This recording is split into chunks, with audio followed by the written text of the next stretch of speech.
नमस्कार माझ्या बंधू भगिनींनो, तुमच्या आयुष्याला एक अशी कलाटणी देणार आहे ज्याची तुम्ही कधी कल्पनाही केली नसेल. आपण वर्षानुवर्ष कष्ट करतो, मेहनत करतो, पण तरीसुद्धा घरात गरिबी, पैशाचे चणचण, आजारपण आणि मानसिक त्रास संपतच नाही. पण मंडळी, असं का होतं? कारण आपण योग्य वेळी योग्य संधी ओळखत नाही.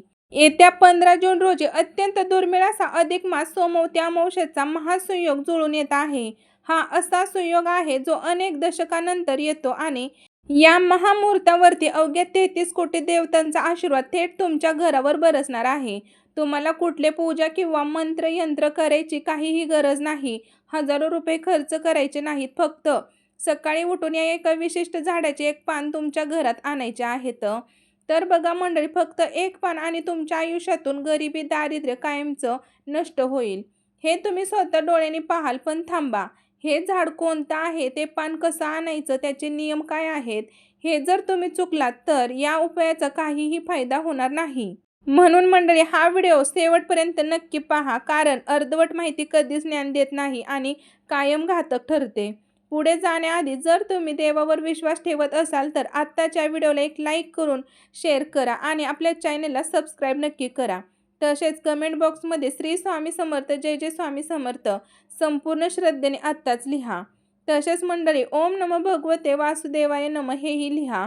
तुमच्या एका कमेंटमुळे तुमच्या जीवनामध्ये सकारात्मक ऊर्जा येईल आणि स्वामींची कृपा होईल. माझ्या माता भगिनींनो आणि जमलेल्या माझ्या प्रिय बंधूंनो, जरा शांत चित्तेने विचार करा. अधिक मास आपण ज्याला धोंड्याचा महिना किंवा पुरुषोत्तम मास सुद्धा म्हणतो, हा महिना साक्षात भगवान विष्णूंना अत्यंत प्रिय आहे. मंडळी, हा महिना म्हणजे ईश्वरी शक्तीचा सुवर्ण काळ असतो आणि विचार करा, या पवित्र महिन्यात जर सोमवती अमावस्या आली तर याला शास्त्रामध्ये महासंयोग असं म्हटलं गेलं आहे. म्हणजेच सोने पे सुहाग. या दिवशी विश्वासातील ग्रहांची स्थिती अशी अद्भुत असते की चंद्र आणि सूर्य एकाच राशीत, एकाच रेषेत येतात आणि याच रात्री माता लक्ष्मी स्वतः नारायण चरणातून निघून आपल्या भक्तांच्या दारी या पृथ्वी तलावर भ्रमण करत असते. ती पाहत असते की कोणती माऊली श्रद्धेने जागी आहे, कोणाचे घर स्वच्छ आहे आणि कोण तिची वाट पाहत आहे. मंडळी, तुम्हाला माहीत आहे का, आपल्या प्राचीन ग्रंथ आणि शास्त्र सांगतं की या विशेष स्थितीला निसर्गातील काही ठराविक वनस्पतींमध्ये ब्रह्मांडीय ऊर्जा बघा इतके प्रचंड प्रमाणात सक्रिय होतात की सामान्य झाडंही दिव्य चैतन्याने भरून जातात. आपल्या पूर्वजांनी, थोर ऋषीमुनींनी शेकडो वर्षांपूर्वीच दिव्य दृष्टीने शोधून लिहून ठेवलं आहे की ब्रह्मांडात एक असं विशिष्ट झाड आहे ज्याच्यामध्ये साक्षात 33 कोटी देवतांचं दिव्य वास असतो. या झाडाच्या रचनेमध्ये संपूर्ण सृष्टी सामावलेली आहे. या झाडाच्या मुळामध्ये स्वतः सृष्टीचे निर्माते भगवान ब्रह्मा, त्यांच्या मजबूत खोडामध्ये विश्वासाचे पालन करते भगवान विष्णू आणि अगदी शेंड्याच्या पानामध्ये संहारक आणि कल्याणकारी भगवान शिव स्वतः वास करतात. म्हणजेच काय तर बघा, हे झाड म्हणजे साक्षात त्रिदेवांचे चालते बोलते रूप आहे. आता तुमच्या मनात नक्कीच उत्सुकता निर्माण झाली असेल. मंडळी, तुम्हाला वाटत असेल की मी नेहमीप्रमाणेच तुळशीबद्दल बोलत आहे किंवा ज्याच्या खाली आपण दिवा लावतो त्या पिंपळाबद्दल बोलत आहे किंवा वडाच्या झाडाबद्दल बोलत आहे.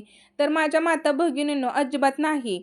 मी ज्या अत्यंत चमत्कारी आणि दिव्य पानांविरुद्ध आज बोलत आहे ते झाड कोणतेही दुर्मिळ झाड नाही. ते तुमच्या अवतीभोवतीच आहे. कदाचित मंडळी, कदाचित तुम्ही रोज सकाळी घरातून बाहेर पडताना बघा तुमची नजरही त्या झाडावर पडत असेल. पण दुर्दैव असं आहे की त्याचे हे गुप्त आणि अत्यंत दुर्मिळ रहस्य आजच्या काळात खूप कमी लोकांना माहीत आहे. लोक त्यांच्या जवळून जातात पण त्याची शक्ती ओळखू शकत नाहीत. हे तेच गुप्त पान आहे जे 15 जूनच्या पवित्र सोमवती अमावस्येच्या पावन मुहूर्तावर सकाळी उठून सूर्योदयाच्या वेळी योग्य वेळेत योग्य विधीने घरात आणलं पाहिजे. मंडळी, तुमच्या घरात अनेक वर्षांपासून ठाम मांडून बसलेली नकारात्मक ऊर्जा, अलक्ष्मी, गरिबी आणि दारिद्र्य एका क्षणात आपले पाय बघत धुवून घराबाहेर काढतील. तुमच्या घरात साक्षात सुख, समृद्धी, शांती, ऐश्वर्याचा प्रवेश होईल. एक क्षण शांत राहून मनाला विचार करून पहा, घरामध्ये विनाकारण सतत कटकटी होतात का? नवऱ्याचे आणि तुमचे पटत नाही का? मुले ऐकत नाही का? आणि सगळ्यात मोठी समस्या म्हणजे पैसा येतो पण तो टिकत नाही. खूप कष्ट करतो, अहोरात्र कष्ट करून, मेहनत करून, पण तो पैसा घरात टिकतच नाही. कुठे जातो काही समजत नाही. एका हाताने येतो आणि दुसऱ्या हाताने आजारपणात किंवा कोर्ट कचेरीमध्ये उडून जातो. डोक्यावरती कर्जाचा डोंगर दिवसेंदिवस वाढत चाललाय आणि रात्रीची झोप उडाली आहे. माझ्या मित्र-मैत्रिणींनो, खचून जाऊ नका. तुमच्या या सगळ्या प्रश्नांची उत्तरं आज तुम्हाला मिळणार आहेत. या दुःखातून बाहेर पडण्याचा मार्ग आज तुम्हाला मिळणार आहे. एकाच पानात दडलेलं आहे ते झाड नेमके कोणते आहे, त्या पानाचा वापर कसा करायचा, हे मी तुम्हाला याच व्हिडिओमध्ये पुढे अगदी सविस्तरपणे सांगणार आहे. पण ते महाद्रव्य आणि महापान कोणते आहे हे जाणून घेण्यापूर्वी या महामुहूर्तावर म्हणजेच 15 जूनच्या या अद्भुत दिवशी करायचे आहे अत्यंत गुप्त, प्राचीन आणि विशिष्ट उपाय. मंडळी, आपण जाणून घेऊया की हे उपाय असे आहेत जे तुमच्या नशिबाचे बंद टाळे कायमचे उघडतील, तुमच्या घरात आनंदाची बरसात करतील. म्हणूनच सांगते, एकही शब्द सुटू देऊ नका, अगदी लक्ष देऊन ऐका. चला तर मग 15 जूनच्या सोमवती अमावस्येला काय करायचे 3 अत्यंत प्रभावी आणि चमत्कारी उपाय लिहून घ्या. व्हिडिओ लक्षपूर्वक ऐका आणि हा व्हिडिओ सेव्ह करून ठेवा, म्हणजे तुम्हाला अमावस्येच्या दिवशी उपयोगी पडणारे उपाय तुम्हाला लगेचच भेटून जाईल. मंडळी बघा, हे उपाय प्रत्येक स्त्रीने आपल्या घराच्या सुखासाठी, समृद्धीसाठी नक्कीच करावे. पहिला उपाय आहे पितृदोष आणि गरिबी निवारण. बघा मंडळी, उपाय करायचा आहे आपल्याला. सोमवती अमावस्येला पितरांचे स्मरण करणे अत्यंत महत्त्वाचे असते. ज्या घरात पितृदोष असतो तिथे कधीही पैसा टिकत नाही. त्यानंतर बघा, या दिवशी सकाळी स्नान करून तांब्याच्या तांब्यामध्ये थोडेसे गंगाजल, कच्चे दूध आणि काळे तीळ टाका. हे जल घेऊन तुम्ही तुमच्या घराच्या जवळील पिंपळाच्या झाडाला अर्पण करा आणि झाडापाशी ओम नमो भगवते वासुदेवाय नमः असं म्हणत 11 प्रदक्षिणा घाला. त्यामुळे मंडळी तुमचे पितृ तृप्त होतील आणि घराची पैशांची आवक अचानक वाढू लागेल. मंडळी, उपाय दुसरा, अखंड लक्ष्मी प्राप्तीसाठी हळदीचा उपाय करायचा आहे. हा उपाय माझ्या माता भगिनींनी आवर्जून करावा. अमावस्येच्या रात्री घरात नकारात्मक शक्ती प्रवेश करण्याचा प्रयत्न करतात. बघा, 15 जूनच्या संध्याकाळी तुमच्या घरात मुख्य प्रवेशद्वारावरती दोन्हीही बाजूंना हळदी आणि कुंकुमाने स्वास्तिक काढा. मुख्य दाराच्या बाहेर उजव्या बाजूला गाईच्या तुपाचा किंवा मोहरीच्या तेलाचा एक दिवा लावा. दिव्यात एक लवंग नक्की टाका.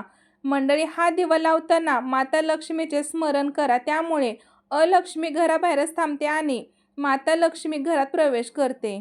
उपाय आहे तिसरा, मुख्य उपाय. बघा मंडळी, आता काय करायचं आहे, आपण वळत आहोत आपल्या आजच्या सर्वात महत्त्वाच्या आणि मुख्य विषयाकडे, ज्याची तुम्ही आतुरतेने वाट पाहत आहात.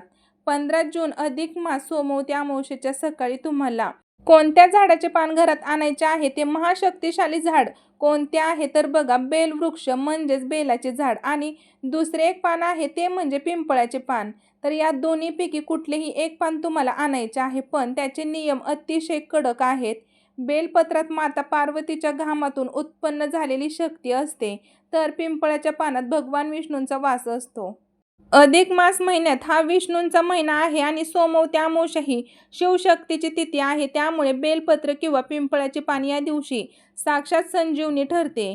माझ्या माता भगिनींनो, आता जो भाग मी तुम्हाला सांगणार आहे ना, तर तो या पूर्ण व्हिडिओचा सर्वात महत्त्वाचा टप्पा आहे आणि आत्मा आहे. कारण उपाय माहिती असणं वेगळं आणि योग्य पद्धतीने शास्त्राला धरून करणं वेगळं.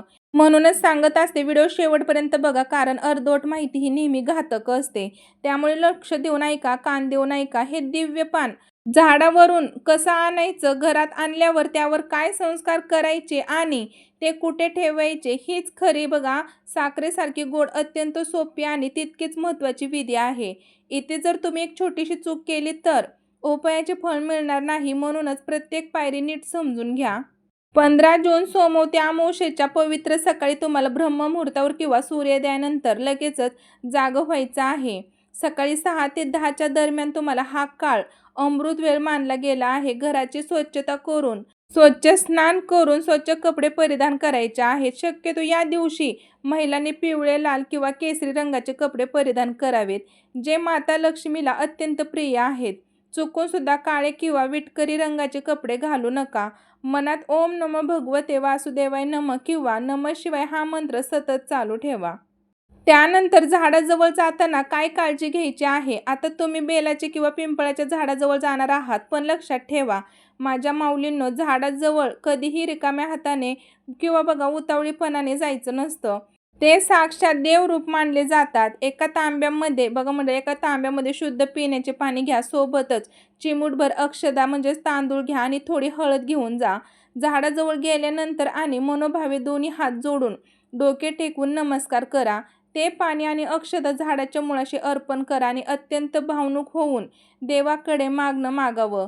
तशी प्रार्थना करा, हे वटवृक्षराज, हे पुरुषोत्तम देवा, मी माझ्या घरातील दारिद्र्य, दुःख आणि गरिबी दूर करण्यासाठी, माझ्या कुटुंबाच्या सुख समृद्धीसाठी तुमच्या शरीराचा एक छोटासा अंश म्हणजेच तुमचे एक पवित्र पान माझ्या घरी घेऊन जात आहे. कृपया माझ्यावरती रागवू नका, मला आशीर्वाद द्या आणि माझ्या घरात तुमच्या रूपाने निवास करा. मंडळी, हे आपल्याला बोलून त्यानंतर आपल्याला घराकडे यायचं आहे. शास्त्र सांगतं की सोमवती अमावस्येला किंवा कोणत्याही पवित्र तिथीला झाडाची पाने तोडताना नखांचा वापर अजिबात करायचा नाही. नखे बघा लागल्यास ते पान खंडित मानलं जातं. अगदी हळुवारपणे बघा तुमच्या हाताच्या बोटांनी ते पान देठासहित वेगळं करा. पान घेताना घाई करू नका, नीट पारखून घ्या. पान कुठेही फाटलेलं तुटलेलं नसावे, त्याला कीड लागलेली नसावी किंवा त्यावर कुठलेही छिद्र नसावेत. ते पान एकदम टवटवीत, स्वच्छ आणि सुंदर असले पाहिजे, कारण जेवढे सुंदर पान तेवढीच प्रसन्न ऊर्जा तुमच्या घरात येईल. मंडळी, घरात आल्यानंतर काय करायचं आहे बघा, आपल्याला महासंस्कार करायचे आहे. जेव्हा तुम्ही हे पान घेऊन घरामध्ये मुख्य दारावरती याल तेव्हा थेट देवघरात जाऊ नका. आधी मुख्य दारावरती उभे राहून मनामध्ये माता लक्ष्मीचे स्वागत करा. घरात आल्यावर एका ताटात हे पान ठेवा. जर तुमच्याकडे गंगाजल असेल तर अत्यंत उत्तम, नसेल तर स्वच्छ पाण्याने थोडेसे पावन गृह जेल किंवा तुळशीचे पाणी मिसळून या समाविष्ट पाण्याने ते पान अत्यंत हळुवारपणे धुवून घ्या. एका स्वच्छ कापडाने ते पुसा आणि अनामिक बोटाने लाल चंदनाचा किंवा ओल्या हळदीचा वापर करून त्या पानाच्या अगदी मध्यभागी अतिशय सुंदर अक्षरामध्ये श्री किंवा ओम लिहा. जर तुम्ही बेलाचे पान आणले असेल तर त्याच्या तिन्ही दलावरती त्या पानावरती हळदी कुंकवाने विष्णू आणि शिवाचे स्मरण करत तिळे लावा.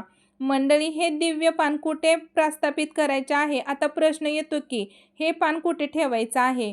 तुमच्या इच्छेनुसार तुम्ही खालील 2 जागांपैकी एक जागी ठेवू शकता. पहिली जागा आहे घराच्या सुख शांतीसाठी. हे पान तुमच्या घरातील मुख्य देव्हाऱ्यात भगवान विष्णू किंवा महादेवांच्या मूर्तीसमोर किंवा फोटोसमोर त्यांच्या चरणी किंवा माता लक्ष्मीच्या मूर्तीसमोर त्यांच्या चरणी अर्पण करा. त्यानंतर मंडळी, तिथे एक शुद्ध गाईच्या तुपाचा दिवा लावा आणि कापूर जाळून आरती करा. दुसरी जागा आहे धनवृत्ती आणि कर्जातून मुक्तीसाठी. जर तुमच्या डोक्यावर कर्ज असेल किंवा व्यवसायात सतत नुकसान होत असेल, पैसा टिकत नसेल, तर हे अभिमंत्रित झालेलं पान एका छोट्याशा लाल रंगाच्या रेशमी कापडात गुंडाळा. त्याच्यावर एक चांदीचे नाणे किंवा 1 रुपयाचे नाणे ठेवा आणि ते तुमच्या पैशांच्या तिजोरीत, कपाटात किंवा जिथे बघा मंडळी तुम्ही तुमचे दागिने ठेवता तिथे ठेवून द्या. माझ्या मित्रमैत्रिणींनो, माझ्यावर आणि आपल्या पूर्वजांवर, शास्त्रावर पूर्ण विश्वास ठेवा. 15 जूनला तुम्ही हा उपाय करून तर पहा. हे पान तुमच्या घरात आल्यावरती एक बघा सामान्य वनस्पतीच्या पानासारखं नाही, तर एका अद्भुत चुंबकीय शक्तीसारखं काम करेल. हे पान तुमच्या घरातील वास्तुदोष, नजरदोष आणि अनेक वर्षांपासून नकारात्मकता स्वतःमध्ये शोषून घेईल आणि संपूर्ण विश्वासातील धनधान्य, ऐश्वर्य तुमच्याकडे आकर्षित करेल. मंडळी, साक्षात 33 कोटी देवतांचा आशीर्वाद आणि त्यांची शक्ती या एका छोट्याशा पानामध्ये बघा, त्या पानाच्या माध्यमातून तुमच्या संपूर्ण घरात आणि कुटुंबात प्रवेश करेल. हे करून पहा आणि स्वतः तुमच्या आयुष्यामध्ये होणारे चमत्कार उघड्या डोळ्यांनी अनुभवा. माझ्या प्रिय मित्रमैत्रिणींनो, अध्यात्म आणि निसर्ग यांच्यात अथांग शक्ती दडलेली आहे. शास्त्र उगाच काही सांगत नाही. 15 जूनचा हा दिवस गमावू नका. संपूर्ण श्रद्धेने आणि बघा शुद्ध मनाने हा उपाय करा. तुमच्या कष्टाला नशिबाची साथ नक्की मिळेल. तुमच्या घरातील गरिबी, वादळे कायमची शांत होतील आणि घरात सुख, शांती, समृद्धी नांदेल. मंडळी, मला पूर्ण खात्री आहे की आजचा हा व्हिडिओ तुम्हाला खूप माहितीपूर्ण आणि मार्गदर्शक वाटला असेल. हा उपाय स्वतः करा आणि आपल्या मित्रमैत्रिणींना, नातेवाईकांना देखील शेअर करा, जेणेकरून त्यांनाही याचा लाभ घेता येईल. आणि मंडळी, व्हिडिओमध्ये बोलताना काही चूकभूल झाली असेल तर मनापासून क्षमा असावी, कारण व्हिडिओ लॉंग असतात ना, तर थोडंफार गोंधळल्यासारखं होतं. त्यासाठी प्लीज समजून घ्या. कारण आमचा हेतू फक्त तुमच्यापर्यंत योग्य माहिती पाठवणं हेच आमचं काम आहे. तर भेटू पुन्हा नवीन एका व्हिडिओमध्ये. तोपर्यंत कमेंट बॉक्समध्ये सर्वांनी श्री स्वामी समर्थ, जय जय स्वामी समर्थ नक्कीच लिहा. आणि पुढचा व्हिडिओ नक्कीच येणार आहे. तो कोणता असेल त्यासाठी आपल्या चॅनलला सबस्क्राईब करून बेल आयकॉनलाही प्रेस करा. आणि आमोशाबद्दल भरपूर व्हिडिओ मी अपलोड केलेले आहेत. दही भाताचा उपाय, गायला कोणतं खाऊ घालायचं, कुत्र्याला काय खाऊ घालायचं, कावळ्याला काय खाऊ घालायचं, याबद्दल संपूर्ण माहिती आपल्या चॅनलवर आहे. ते पण जाऊन सर्वांनी चेकआउट करा. धन्यवाद.